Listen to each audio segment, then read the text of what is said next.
प्यारे बच्चों नमस्कार। ये आपका 11th क्लास में आज ये पहला लेक्चर है।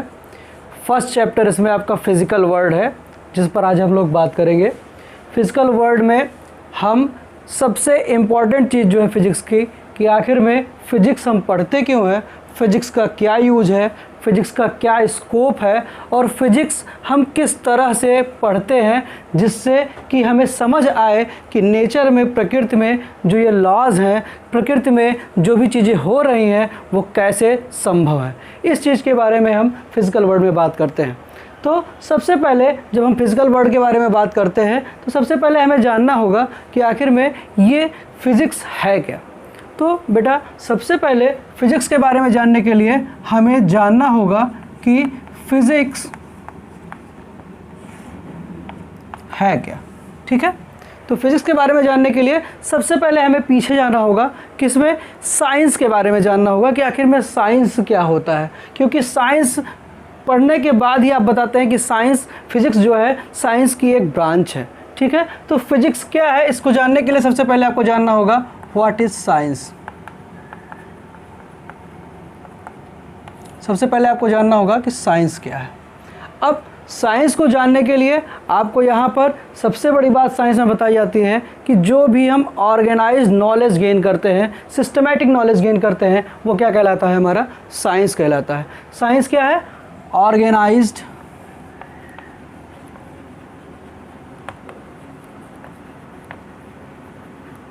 नॉलेज। ऑर्गेनाइज नॉलेज जो होता है हमारा वो साइंस है। ऑर्गेनाइज नॉलेज का मतलब क्या होता है, ऐसा नॉलेज जो हम टाइम बाय टाइम गेन करते जाते हैं और वो प्रॉपरली उसको हम एक्सप्लेन कर सकते हैं कि आखिर में क्यों हो रहा है, और उसका एक डेटा होता है, वो क्या कहलाता है, साइंस कहलाता है। ऐसा नहीं है कि हमने कोई चीज़ ऐसे रैंडमली बता दी। रैंडमली साइंस में कुछ नहीं होता। हर चीज़ क्या है, प्रॉपर है, ऑर्गेनाइज्ड है, हर टर्म क्या है, वेल एक्सप्लेन्ड है और उसको हम यूज़ करते हैं। कुछ भी ऐसा नहीं है जो कि एक्सप्लेन्ड नहीं है। ठीक है, अब इसमें सबसे पहले आपको फिज़िकल वर्ल्ड में जानना होगा कि ये जो आप साइंस के बारे में, ऑर्गेनाइज नॉलेज के बारे में बात करते हैं, तो ये ऑर्गेनाइज नॉलेज होता क्या है। ऑर्गेनाइज नॉलेज में सबसे पहले बेटा क्या होता है, साइंटिफिक मेथड होते हैं जिसकी वजह से हम नॉलेज को गेन करते हैं, और जो साइंटिफिक मेथड्स के स्टेप्स हैं वो ऑर्गेनाइज करते हैं नॉलेज को एक स्टेप में लाते हैं, एक सिस्टम में लाते हैं, और उसी को हम क्या बोलते हैं, साइंस बोलते हैं। Otherwise it is called art. Other उसके अलावा क्या कहेंगे हम इसको, कि ये आर्ट है।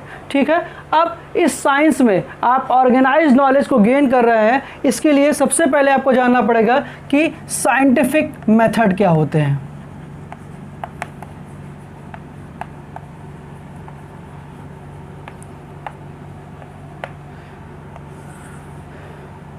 साइंटिफिक मेथड आपका जो होता है, कभी भी किसी चीज़ के बारे में, सपोज़ करिए आप चल रहे हैं और आपके साथ कोई दूसरा चल रहा है, आपने देखा कि जो बगल वाला व्यक्ति है वो आपको पास आउट कर रहा है, तो आपने तुरंत कहा कि वो व्यक्ति मुझसे तेज़ चल रहा है। तो सबसे पहले आप क्या करते हैं, किसी चीज़ को देखते हैं। देखने का मतलब क्या है, आप किसी चीज़ को ऑब्ज़र्व करेंगे। जब आप किसी चीज़ को ऑब्ज़र्व करेंगे तो वहाँ से आपके दिमाग में एक व्यू बनता है कि आखिर में ये चीज़ हो क्या रही है। तो साइंटिफिक मेथड में कुछ स्टेप्स होते हैं जिनसे मिल करके ये पूरा मेथड बनता है। कोई भी मेथड जो आपके साइंटिफिक मेथड में कुछ स्टेप्स होते हैं जिनसे मिल करके पूरा ये सिस्टम बनता है साइंस का और साइंटिफिक मेथड्स का। तो साइंटिफिक मेथड्स को जानने से पहले हमें इसके स्टेप्स के बारे में जानना होगा कि आखिर में इसके स्टेप्स क्या हैं। अब साइंटिफिक मेथड में सबसे पहला स्टेप आता है ऑब्जर्वेशन।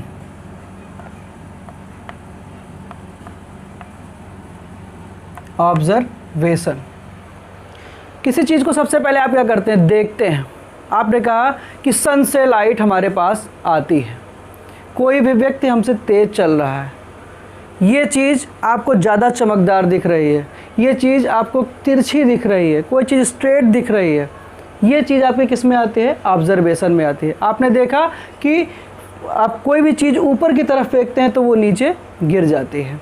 आपने देखा कि कोई भी बॉडी है, कोई भी ऑब्जेक्ट है, उस पर हम फोर्स लगाते हैं तो वो कुछ दूर पे या तो डिस्प्लेस होती है, या ऐसा हम फोर्स लगाते हैं उसको क्या कर देती है, न्यूट्रलाइज कर देती है, वो डिस्प्लेस नहीं होती है। ये सब क्या है, सबसे पहले हम क्या करते हैं, देखते हैं, ऑब्जर्व करते हैं। हमने देखा कि जब पानी बरस रहा है तो उसकी थोड़ी देर बाद क्या होता है, एक आपको रेनबो दिखता है।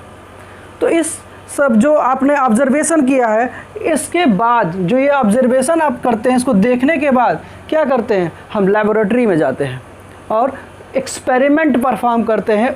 सिमिलर जो हमने देखा है उसी के आधार पे हम सिमिलर एक्सपेरिमेंट परफॉर्म करते हैं, और वो एक्सपेरिमेंट क्या होते हैं, उनको हम कंट्रोल कर सकते हैं। इसलिए दूसरा स्टेप क्या होगा इसका, आपके साइंटिफिक मेथड का, कंट्रोल्ड एक्सपेरिमेंट्स। कंट्रोल्ड एक्सपेरिमेंट्स, ठीक है। अब हमने लैब में जो सिचुएशन हमने देखी थी, उस सिचुएशन को हम साइंटिफिकली एक्सप्लेन करना चाहते हैं, उसके बारे में नॉलेज गेन करना चाहते हैं। और कैसी नॉलेज गेन करना चाहते हैं, ऑर्गेनाइज नॉलेज गेन करना चाहते हैं। इसलिए हमने क्या किया, उसको देखा और उसी की तरह सिमिलर सिचुएशन को क्रिएट किया लैब में। और जब हम इस लैब में सिचुएशन को क्रिएट करते हैं तो वो क्या कहलाता है, कंट्रोल्ड एक्सपेरिमेंट। सपोज़ करिए आपने देखा कि नदी है वो बह रही है, एक ही दिशा में हमेशा बहती है। तो आपने सोचा कि आखिर भी ये एक ही दिशा में क्यों बहती है। तो हमने क्या किया, किसी चीज़ में हम पानी लेंगे और देखेंगे कि कब कोई पानी बहता है, एक सिरे से दूसरे सिरे पर कब पानी बहता है, क्या क्या सिचुएशंस है, कब तेज़ बहेगा, कब धीमा बहेगा। ये सारी सिचुएशंस हम पता करते हैं, हमें देखने में पता चलता है कि आखिर में सिचुएशंस क्या हैं। तो ये क्या कहलाते हैं बेटा, कंट्रोल्ड एक्सपेरिमेंट्स। अब इसके बाद हम क्या करते हैं, उसके बारे में रीजनिंग करते हैं। क्या करते हैं, रीजनिंग। उसके बारे में हम जानते हैं कि आखिर में कब ये, जो अभी हमने एक एग्जांपल दिया आपको नदी का, वो एक पाइप में जो आपने पानी भरा था वो कभी क्या होगा, तेज़। आप देखते हैं कि जब एक सिरा उठा देते हैं तो पानी एक तरफ बहता है, और सिरा जब ऊंचा आकर देते हैं तो तेज़ और तेज़ पानी बहता है, और ऊंचा करते हैं तो और तेज़ पानी बहता है। अलग अलग लिक्विड लेते हैं हम, तो हमारा पानी की, आपके जो लिक्विड की फ्लो है वो चेंज होता है। तो ये क्या है, एक ऑब्जर्वेशन है आपने की, और ऑब्जर्वेशन के बाद कंट्रोल एक्सपेरिमेंट किया, और उसकी वजह से आपने क्या किया, रीजनिंग निकाली। कैसी, दो तरीके की रीजनिंग होती है बेटा, एक क्वालिटेटिव, एक क्या होगी, क्वालिटेटिव, और दूसरी क्या होगी, क्वांटिटेटिव।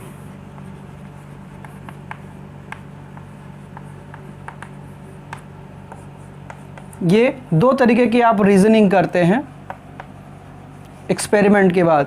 आपने ये बताया कि अगर हम एक सिरे को थोड़ा सा ऊंचा उठा दे तो फ्लो आपको मिल जाएगा, मतलब पानी बहने लगेगा। लेकिन आपने ये बताया कि अगर हम इस सिरे को और ऊंचा उठाएं तो ये पानी का फ्लो और तेज़ हो जाएगा। ये क्या है, क्वालिटेटिव रीजनिंग। यहाँ पर आपने कहीं पर भी मैथ की बात नहीं की है, केवल आपने ये कहा कि यहाँ फ्लो हमारा तेज़ हो जा रहा है। लेकिन अगर आप ये बताएं कि डेटा दें एक, कि अगर हम 1 मीटर उठाते हैं तो फ्लो इतना ज़्यादा हो जाता है, इसका इतना गुना हो गया, हम 2 मीटर उठाते हैं तो इसका फ्लो इतना गुना हो गया। तो ये क्या है बेटा, क्वांटिटेटिव रीजनिंग। इसका मतलब क्या है, जब आप केवल क्वालिटी की बात करते हैं, कोई चीज़ आप देखते हैं कि मास आप बढ़ाते हैं किसी चीज़ का तो कोई चीज़ गिरती है ज़्यादा तेज़, या मास बढ़ाते हैं तो आप उसको फोर्स ज़्यादा लगाना पड़ता है, या इस तरीके की चीज़ों को जब आप पढ़ते हैं तो ये क्या कहलाता है, क्वालिटेटिव रीजनिंग। लेकिन जब आप ये बताते हैं कि हमने दो, हमारे पास मास है, 10th में आप लोग पढ़ चुके हैं, अगर हमारे पास 2 मास हैं, इनके बीच के हम फोर्स को कैलकुलेट करें तो हमने ये देखा कि अगर इसकी दूरी को बढ़ाते जाते हैं तो दूरी बढ़ाने के साथ फोर्स क्या होगा आपका, डिक्रीज होगा कि इंक्रीज होगा, डिक्रीज होगा।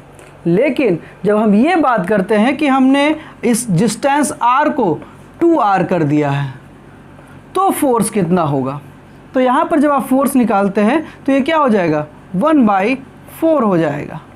इनिशियल फोर्स का 1/4 हो जाएगा। इसका मतलब क्या है, आपने यहाँ पे मैथमेटिकल डेटा दिया है। आपने बताया कि अगर आप डिस्टेंस को, दो बॉडीज़ के बीच की डिस्टेंस को 2 टाइम्स कर देंगे तो उनके बीच का फोर्स क्या हो जाएगा, 1/4 टाइम्स हो जाएगा। इसका मतलब क्या है, ये एक क्वांटिटेटिव रीजनिंग है, और ये जो आपने पहले बताया कि ये फोर्स घट जाता है, ये क्वालिटेटिव रीजनिंग हुई। तो सबसे पहले आपने ऑब्जर्वेशन किया, फिर आपने क्या किया, कंट्रोल्ड एक्सपेरिमेंट किए।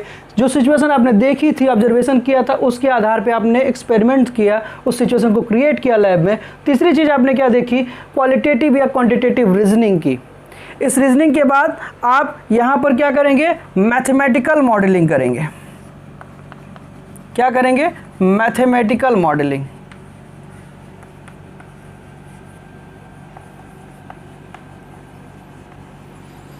ये सबसे इम्पॉर्टेंट चीज़ है इस आपके साइंटिफिक मेथड में। मतलब आपने देखा कि कोई आप किसी भी चीज़ पर फोर्स लगाते हैं या किसी भी चीज़ पर आपने फोर्स लगाया तो उसको रोकने का प्रयास करते, कोई चीज़ चल रही है आप उसको रोकने का प्रयास करते हैं तो क्या होता है, उसकी वेलोसिटी पहले ज़्यादा रहती है फिर कम हो जाती है। एकदम रोक देंगे तो वेलोसिटी 0 हो जाएगी। तो वहाँ से एक क्वांटिटी निकल के आती है एक्सेलरेशन, त्वरण। तो जब एक्सेलरेशन की बात आप करते हैं तो आप ये देखते हैं कि जब वेलोसिटी कम हो रही है तो उसको क्या बोलते हैं, डी एक्सेलरेशन, और जब वेलोसिटी बढ़ रही है तो उसको क्या बोलते हैं, एक्सेलरेशन। अब यहाँ पर आपने देखा कि आपको एक क्वांटिटी जो आपकी वेलोसिटी है उसके चेंज से v आपका फाइनल वेलोसिटी होती है और u इनिशियल वेलोसिटी। आपका v और u पहले आपने इनिशियली कितना था, u था, t टाइम बाद क्या हो गया, v हो गया। सपोज करिए इस तरह लिख लीजिए, ठीक, v हो गया कितने टाइम बाद, t टाइम बाद। तो आपने यहाँ से एक डेटा निकाला कि a क्या होता है, change in velocity upon time.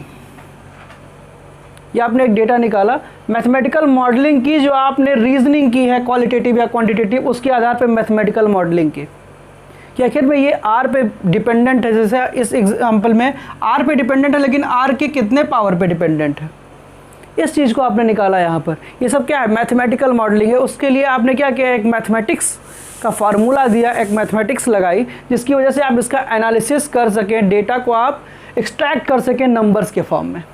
ठीक है, तो ये क्या हो गया आपका मैथमेटिकल मॉडलिंग। और इसके बाद क्या आता है, प्रेडिक्शन। अब इस मैथमेटिकल मॉडलिंग के बाद सबसे इम्पॉर्टेंट चीज़ जो है वो क्या है, प्रेडिक्शन। अब इस मैथमेटिकल मॉडलिंग के बाद आप प्रेडिक्ट करेंगे कि अगर ऐसा करें हम तो ये होगा, अगर ऐसा करें हम तो ये होगा। ये नेचर का जो हमें लॉ दिखा है, जो फेनोमेना दिखा है, वो उस फेनोमेना में आप ये डिसाइड कर पाएंगे कि ऐसा क्यों होता है, ये फेनोमेना जो हमको मिल रहा है ये आखिर में किस वजह से है।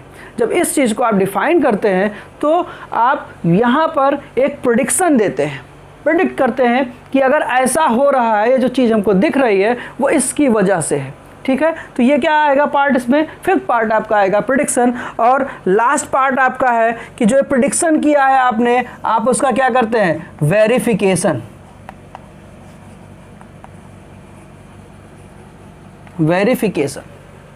वेरिफिकेशन आपका या तो ट्रू होगा कि हाँ ये वेरीफाई हो गया, और या तो क्या होगा, नहीं वेरीफाई होगा। तो यहाँ पर इस टर्म को दो तरीके से लिखा जा सकता है, वेरिफिकेशन और फाल्सिफिकेशन।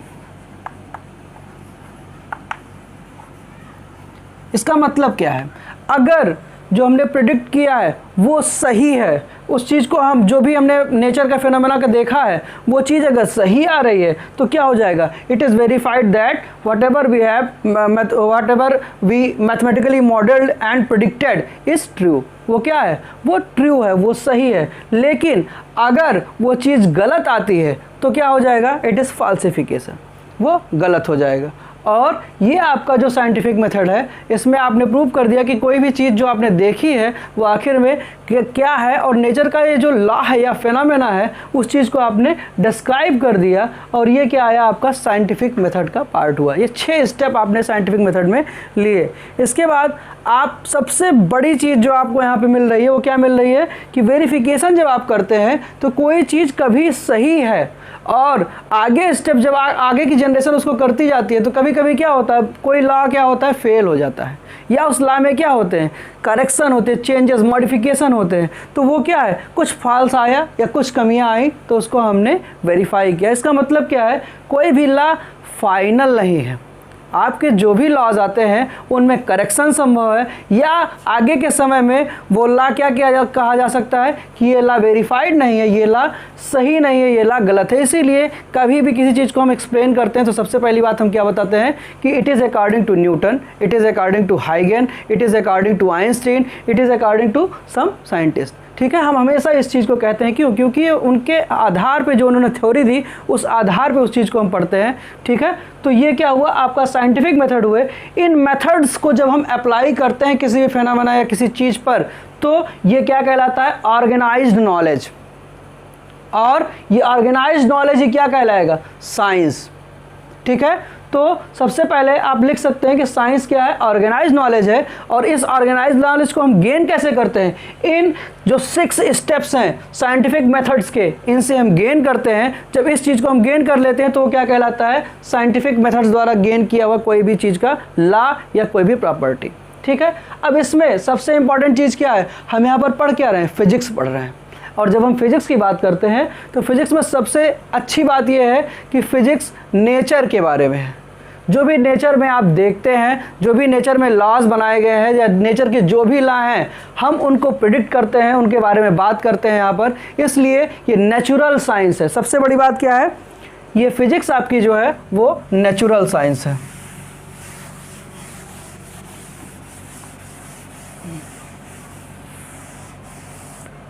अब हम यहाँ पर फिजिक्स की बात करेंगे। फिजिक्स क्या है, नेचुरल